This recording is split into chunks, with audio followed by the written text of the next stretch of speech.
깜짝 실적을 발표하며 모두를 놀라게 했습니다.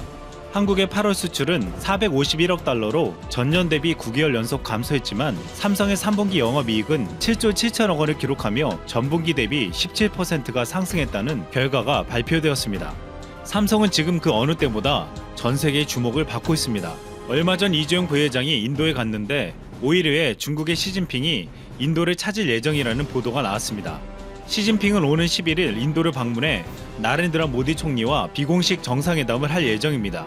이것은 지난 6일 이재용 부회장이 인도를 방문한 이후에 나와서 해석의 여지가 커지고 있습니다.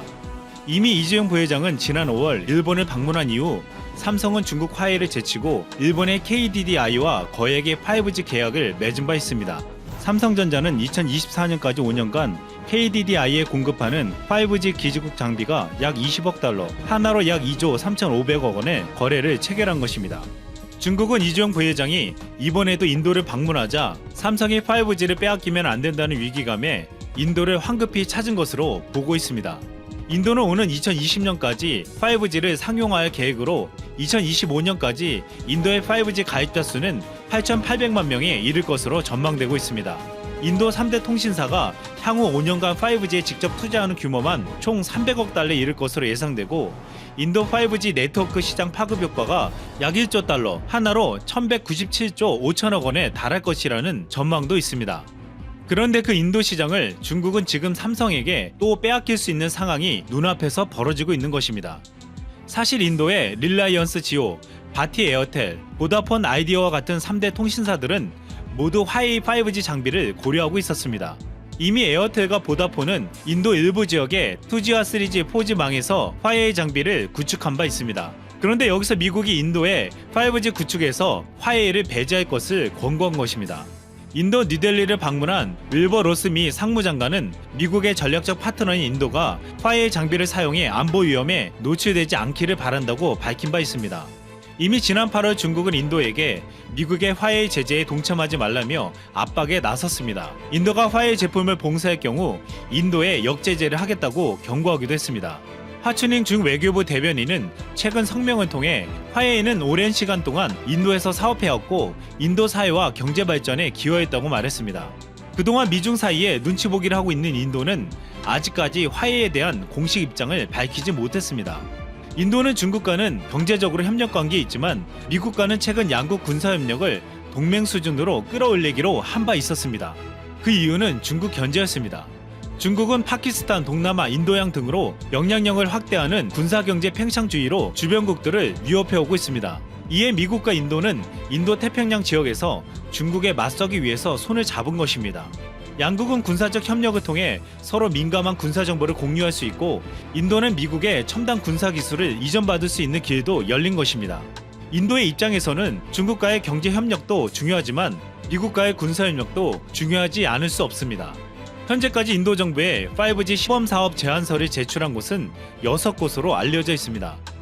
화웨이를 포함해 한국의 삼성전자, 스웨덴의 에릭슨, 핀란드의 노키아 등이 포함됐습니다. 하지만 이 업체들 중에서 발로 뛰고 있는 삼성 이재용의 현장 경영이 힘을 발휘하고 있다는 평이 나오고 있습니다. 이재용이 인도를 방문한 이후 인도 최대 통신사인 릴라이언스 지오의 경우 4G를 삼성전자 장비로 구축한 만큼 5G에서도 삼성과 협력할 것으로 예상되고 있습니다. 현재 인도는 통신 가입자, 인터넷 사용자, 앱 다운로드 횟수에서 모두 세계 2위에 올라 있으며 향후 10년 내 5G 시장에서도 중국에 이어 세계 2위 시장이 될 것으로 전망되고 있습니다.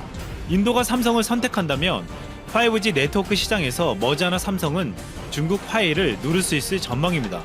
또 이재용의 출장 소식이 들려올까봐 지금 유니클로는 한국에서 불매운동 순위 0순위죠. 오로지 자신의 지지율만 자신의 지지율을 위한 정치를 하는 아베 내각 덕분에 일본 기업들은 한국에서 완전히 퇴출될 위기에 처해 있는데요. 이런 상황 속에서 유니클로의 CFO 오카자키는 불매운동이 오래 지속되지 않을 것이라는 망언을 내뱉었다가 현재 뼈저리게 후회하고 있죠.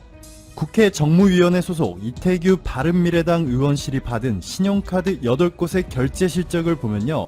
유니클로의 7월 넷째 주 실적은 17억 7천만 원으로 한 달 전보다 무려 70%나 감소하였습니다. 유니클로는 일본의 패스트 리테일링이 지분 51%, 롯데쇼핑이 지분 49%를 출자하여 설립한 합작법인이죠. FRL 코리아를 통해서 한국에서 운영되고 있는데 지난해 유니클로의 영업수익은 2,344억 원에 달하였습니다. 사실 유니클로는 앞으로 지금보다 더 실적이 악화되겠지만 운이 좋아서 현재 페이스가 유지된다 하더라도 1년에 2,344억 원의 영업수익을 기록하던 한국 유니클로는 1,600억 원 이상 손해를 보게 됩니다. 이미 유니클로 매장 3곳이 폐점까지 할 정도로 상황은 매우 심각하죠. 자칫 잘못하면 한국에서 완전히 철수해야 할 수도 있습니다. 그런데 이렇게 심각한 상황 속에서 유니클로의 수상한 이사가 국내 언론사 더 팩트에 의해 포착되었습니다. 바로 유니클로의 한국 본사가 서울 잠실에 있는 롯데 월드타워로 이전한다는 소식인데요. 그렇지 않아도 일본 기업이라 낙인 찍힌 롯데가 롯데의 심장부라 볼 수 있는 롯데 월드타워에 불매운동 영순위인 유니클로의 본사를 받겠다는 것은 정말 충격적이죠. 롯데 월드타워의 내부 구조를 보시면 지하 1층부터 11층까지는 식당 및 쇼핑을 위한 곳이고요. 14층부터 38층까지가 기업들이 들어올 수 있는 오피스 공간, 42층부터 71층까지는 주거 공간이죠. 시그니엘 레지던스가 있고 76층부터 101층까지는 시그니엘 서울 호텔이, 108층부터 114층까지는 프리미어 세븐이라고 해서 14에서 38층에 있는 오피스들보다 당연히 훨씬 비쌉니다. 유니클로의 한국 본사는 14층부터 38층 사이에 있는 오피스 공간을 사용하게 되는데요. 한 층의 면적이 2179.4평, 한 평당 가격은 12만 9천원 정도니까요. 유니클로가 매달 내야 할 월세는 2억 8,114만원입니다. 기존 유니클로 한국 본사는 서울 중구에 있는 서울 파이낸스 타워, 이곳에서 2개의 층을 2억 3,487만원에 임대하여 사용했었죠. 원래 비쌌는데 기존보다 매달 4,600만원씩 더 내야 하는 롯데 월드타워로 본사를 이사한 것이 너무나도 수상합니다. 유니클로의 한국 매출이 마이너스 70% 하락하고 있고 이미 3곳이 폐점까지 했죠. 가장 중요한 것은 일본 불매운동이 초장기화될 가능성이 높다는 건데, 그렇게 되면 한국 유니클로는 대규모 구조조정과 함께 사업 규모를 대폭 축소하거나 최악의 경우 한국에서 사업을 완전히 철수하고 롯데쇼핑과의 합작 법인인 FRL 코리아는 폐업 절차를 밟아야 할 수도 있습니다. 이러한 상황 속에서 월세 2억 8,114만원을 내고 롯데 월드타워 본사에 이전한다는 것은 상식적으로 받아들이기 어려운 결정이죠.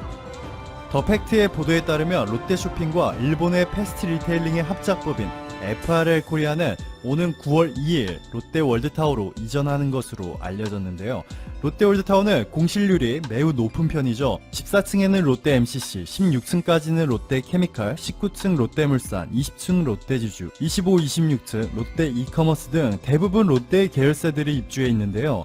아무도 받지 않는 것보다는 할인해 주더라도 받는 것이, 받아서 공실을 없애는 것이 롯데 입장에서는 손실을 줄일 수 있겠죠. 이 때문에 롯데 월드타워를 관리하는 롯데물산이 유니클로에 먼저 본사를 옮길 것을 제안했을 것이라는 의견도 나왔는데요. 이에 롯데물산 관계자가 더 팩트에 해명한 내용을 보면요. 우리 쪽에서 먼저 제안하지는 않았다. 유니클로는 파이낸스타워 건물에서 2층을 사용했었기 때문에 층간을 오가며 업무를 봐야 했다. 롯데 월드타워에서는 한 층을 사용하게 되기 때문에 공간을 보다 효율적으로 사용할 수 있다. 또 서울 파이낸스 빌딩은 지은 지 10년이 넘는 노후된 건물이지 않나. 이런 여러 측면을 고려했을 때 롯데 월드타워는 임대료가 크게 높다고 할 수만은 없다. 이렇게 전했습니다. 그런데요, 롯데가 얼마 전에 해명했죠.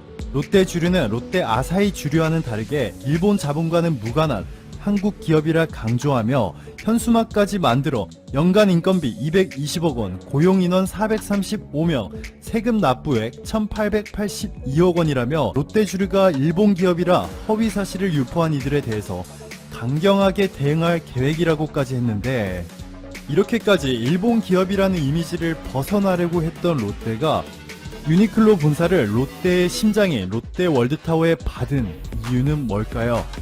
일본과 한국을 오가는 항공편이 평소 대비 90% 이상 줄어들었습니다. 일본 입장에서는 보시는 것처럼 지난해 일본의 수출 규제가 시작된 이후에 중국인과 함께 일본 관광산업에서 가장 중요한 한국인 관광객들이 이렇게 급속도로 줄어들면서 엄청난 타격을 받고 있지만 이것은 맛보기에 불과했습니다. 최근 일본이 스스로 한국을 막는 황당한 결정을 발표한 이후 그렇지 않아도 급격하게 줄어든 한국과 일본을 오가는 비행기가 거의 사라지다시피 쪼그라들었습니다. 일본의 대표적인 전자기업 소니와 닌텐도, 소니에서 분사한 컴퓨터 제조업체 바이오 등 일본의 대형 전자기업들은 이들 제품들의 핵심 부품인 반도체를 한국이나 중국에서 수입해왔습니다. 자, 그런데 여기서 중요한 것은 한국의 삼성과 SK하이닉스가 중국의 세계 최대 규모의 반도체 공장을 설립해 전세계 메모리 반도체 시장을 독점하고 있다는 것이죠. 전세계 D램 메모리 반도체 점유율을 보시면 삼성이 45.7%, SK하이닉스가 28.7%로 두 개의 한국 기업이 74% 이상을 차지하고 있습니다. 즉 규모가 아담한 일본의 소형 기업들은 3위를 기록 중인 미국의 마이크론으로부터 대신 공급받아도 버틸만 하지만 소니 혹은 닌텐도와 같은 대기업들은 삼성과 SK하이닉스로부터 메모리 반도체를 공급받지 못하면 생산 자체가 멈춰버리게 되죠.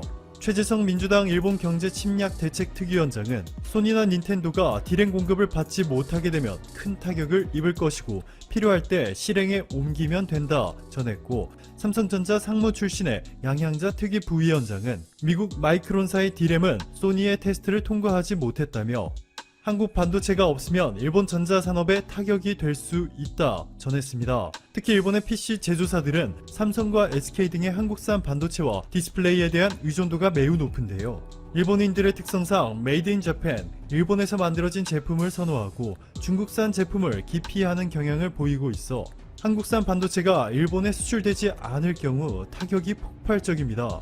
실제로 최근 일본의 PC 제조사들은 미국이나 대만 등 다른 국가로부터 한국산 반도체를 대체할 수 있는지 여부를 검토한 것으로 알려졌는데요. 품질, 공급 능력 등 여러 가지 측면에서 한국산을 따라가지 못하여 결국 검토를 취소하였다 전해졌습니다. 일본의 도쿄올림픽에도 비상이 걸렸죠. ZD넷이 글로벌 업계 관계자와 한 인터뷰에 따르면 일본의 중소규모 기업들이 PC 교체를 미룬 경우가 많은 것으로 전해졌습니다. 당장 4개월 앞둔 도쿄올림픽 지원을 위해서 PC, 서버 등의 대규모 장비들이 필요하고 이를 생산해내기 위해서는 삼성전자와 SK하이닉스의 메모리 반도체가 필수인데 공급에 차질이 생길 가능성이 클 것으로 업계는 관측하고 있습니다. 일본의 전자산업이 이렇게 극단적으로 무너지려 하자 일본 정부가 개최한 전문가 회의에서조차 이제는 아베 총리에 대한 비판의 목소리가 커지고 있습니다. 한국을 막은 것에 대해 아베 총리는 최종적으로 자신이 정치적으로 판단을 했다고 밝혀 더욱 논란이 되고 있는데요.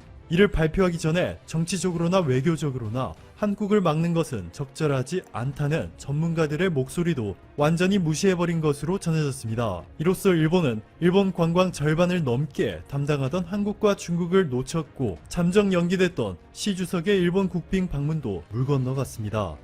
여기에 최근에는 한국을 스스로 막는 바람에 일본 대기업들이 한국산 반도체를 제대로 공급받지 못하여 전자제품 생산에 비상이 걸렸습니다. 블룸버그는 일본 경제가 2014년 이후 5년 만에 가장 가파르게 추락하고 있다며 일본이 소비세를 인상한 이후 경기 불황이 오고 있다 전했고, 파이낸셜 타임스는 마사미치 아다치 UBS 수석 이코노미스트의 발언을 인용해서 일본 경제에 대해서 매우 약하고 암울하며 충격적일 정도로 나쁘다 비판하였습니다.